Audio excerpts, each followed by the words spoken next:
Hello, everybody. Thank you for being here, Mr. Speaker. Thank you for having me. So good to have you here. How have you been enjoying post-speakership and post-congressional life? Fabulous. We don't have Matt Gaetz anymore. Wow. Oh, wow. I think we all know how you feel about Matt Gaetz. No, I mean, you look at where the party is so much stronger now. You look at the successes of the president. And if you measure the success of this president, if you study where the world was under Ronald Reagan, transformed the entire world. Reagan, Thatcher, and the Pope. Now you measure that to what President Trump is doing. He inherited something almost just as bad as America had under Carter. Inflation, weakness around the world, building more friends. And he has accomplished something so quickly and reshaped and transformed where America is in this world that it is to the level of where Reagan was. And the world is going to look fundamentally different. And people will talk about that. I'm having this discussion. It's only the second time in, I'm sorry, I was buying a historical document. Make sure I got it. It's about Lincoln. But only the second time in American history did we have somebody that was president go away for 4 years and come back. And if you did a business model study on it, is that the best way to do it? Part of it is yes. Because he had the first 4 years, he had the 10,000 hours. He knew what he wanted to accomplish, but he also knew where the pitfalls of people that fought him to stop him from achieving it. Then he had 4 years to come back to think about it, and then they watched everything they did about him. The thing I tell him is God had a plan for him. You wanted to win that time. The country wanted you to be in that time. But we're better when you think of the long term where we are, that he had that 4 years out to come back. The idea of Iran, you don't think about this, but his first trip to the Middle East, people don't look at how sophisticated of a trip that was, right? He had to solidify our friendship again. Part of getting Putin to stop the war is lowering the oil price, because Putin's whole economy is based upon war and the price of oil, okay? And think about the Abraham Accords. He should have gotten the Nobel Peace Prize before, okay? But bringing him back in. And then what does that do? Because when he came back, we created the CRINCs, right? The China, Russia, Iran, and North Korea. We haven't seen that since the 1930s.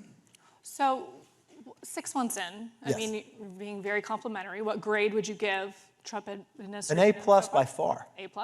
Where's there room for improvement? The room for improvement. What people will sit back, when you talk to people and they have a problem with the president or something, he doesn't have to say those things.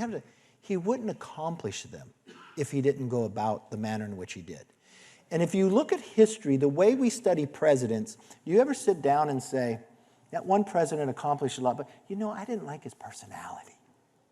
No one ever studies that. They study what you're able to accomplish. He could have been everybody's friend, but nothing would have changed. That's not why they elected him. And being in his second term, knowing he can't do a third term, that is what to me is extraordinary. That he knows that so he doesn't waste any time.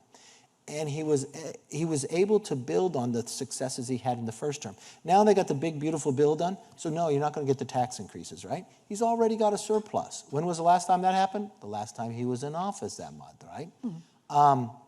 What would be better for him had we won more seats? And let me tell you something. So if you look at the last 70 Senate races under the president, 69 of those Senate races go exactly how you vote for president, okay? The only state that was different was Maine, voted for Collins but didn't vote for Trump. But Trump won 4 states we did not win. Republicans should have won 4 more states. We should have won Arizona, we should have won Nevada, we should have won Michigan, and we should have won Wisconsin. When President Trump, we didn't win the re-election, do you know how many Democrats or how many Republican incumbents in the House lost that year? 0. That hasn't happened since 1994. And Biden comes in and wins, but he loses 13 seats. Unheard of, right? This cycle, President Trump wins the popular vote. You know the last time a Republican did that? It was 30-some years ago. But they lost seats in the House. So they actually underperformed where the president was at. Had he had a few more seats, he could do the things even faster. And we're, of course, seeing the struggles in Congress of having just a slim majority.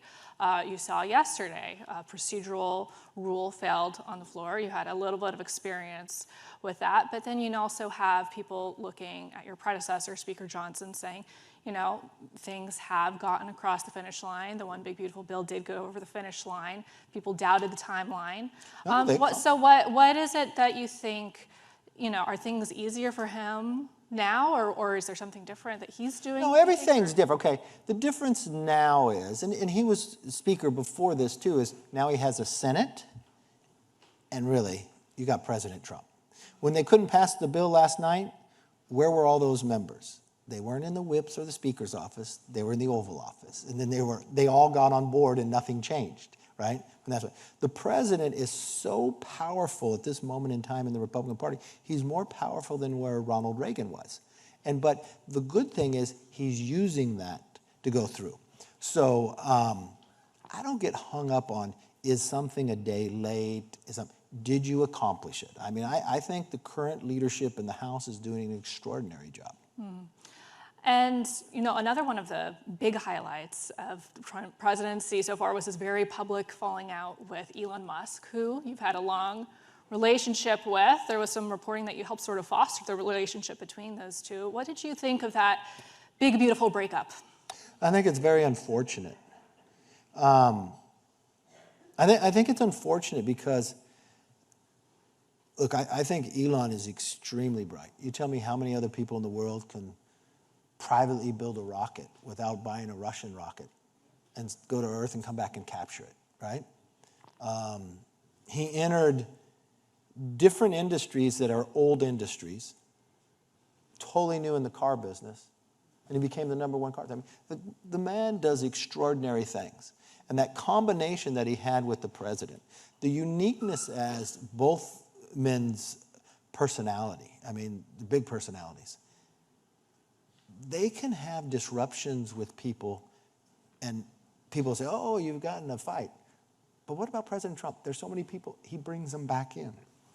And I think we're stronger when both of those are working together. What do you think of Elon Musk's whole America Party idea?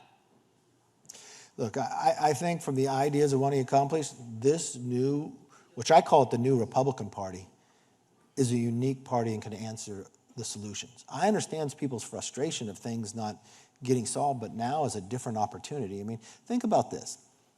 If you talk to Robert Kennedy, did you ever think a Kennedy would be in a Republican administration? The answer is probably no, but he would join a Trump administration. I mean, Trump has put a coalition together that's rather unique. And anybody else that thinks about doing some other party, I think that would only help the Democrats win an election. We watched what transpired that before. And so I'm curious also what your relationship with President Trump is like now. Very good. He was, you know, expressing some frustrations earlier this year about your debt limit deal with President Biden. Of course, now in the one that cut $2.2 trillion? Yes, but he didn't like that the debt ceiling would end during his presidency. Of course, that problem is now solved after they raised the debt ceiling in the one big beautiful bill. Look, I would tell, and I talked to him right after it too. This is where the staff gives him misinformation, because he would talk about September. See, September 30th is the funding for government. A debt ceiling is just when the debt ceiling comes up, how much you spend. It doesn't matter, it's going to come when it comes. But when I look at what we achieved there, and remember, we only had the House and 5-seat majority. Democrats controlled the Senate, and Democrats controlled the White House. And they thought we would just fold. We cut $2.2 trillion. The big, beautiful bill cuts $1.6. That's mandatory. We're discretionary. It brought you work requirements for welfare. It had NEPA reform, which hadn't been reformed in more than 40 years. Remember all those IRS agents? Okay. That was already in law. We rescinded that. You see, on the Hill, they're fighting to get rescissions for $9 billion, and they have up to Friday to do it. You know how big the biggest rescission package ever was in that debt ceiling? More than $20 billion. And you know what? I got Democrats to vote for it, too. They had to. Also, you know, there was another big historic moment a couple weeks ago when Minority Leader Hakeem Jeffries broke your record for longest floor speech. Longer. Are you disappointed to no longer be the record holder? No. No, okay. But the one thing I would say is he spoke and that bill became law. So he didn't accomplish something. Mm-hmm. When I spoke, afterward the bill died. It had to be resurrected by Manchin and a different thing. So. And I do want to ask you a bit about your post-congressional work. One of the things you've started is the Alpha. Well, first of all, you know, I didn't set out to break the record. Just on a You didn't?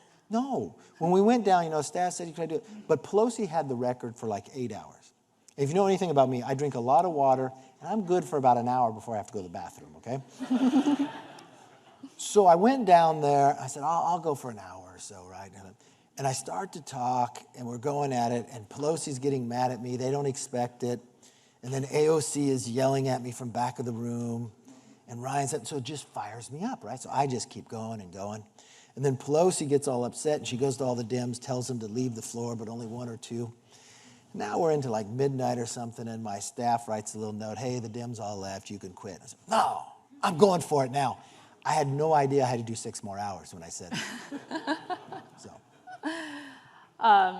One of your post-congressional initiatives is the Alpha Institute, focused on the technology race, essentially. Can you tell us a little bit more about that? Well, the Alpha Institute is to continue to work on policies of what we fostered, okay?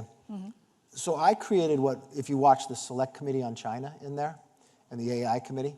So MIT teaches a course to all the generals in our military for AI and quantum. Whichever country captures that first has an advantage.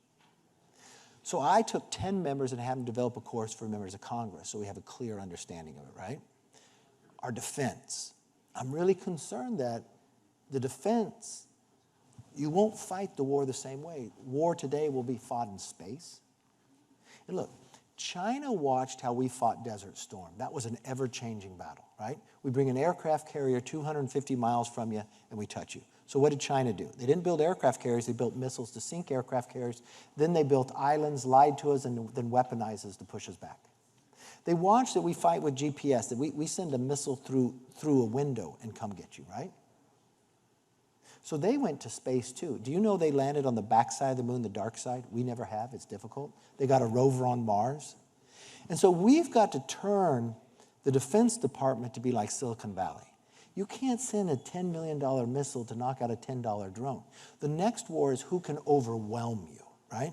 That's why we have to have Elon and the president back together in a lot of this. And so what this institute does is focuses on those issues, right? And the only way we're going to be able to really win the war on AI is have a good energy policy. Because we have to double our grid to be able to have these data centers. And then what you have to do is once you've got to do energy, you've got to do AI, you've got to do defense. These are all issues that I pushed when we were in Congress, and our greatest threat is none of those. It's our debt. It will break us if we don't do something about that.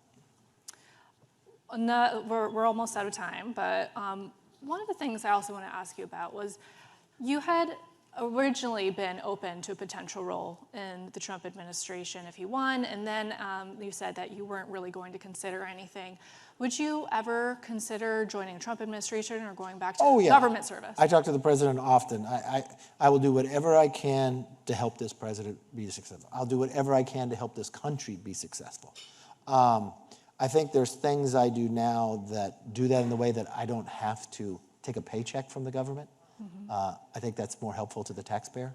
And look, I feel so fortunate to be an American. I feel so fortunate for all the blessings. Look, every day I was able to serve, good days and bad days, I love every moment of it. And I think everybody has a responsibility to help their country get stronger, and I'll do whatever it takes. And so that would mean potentially going back into the government, taking a government I don't have to go back into government. You don't have to, but I will always help individuals. All right. Thank you so much. Thank you all. Speaker McCarthy.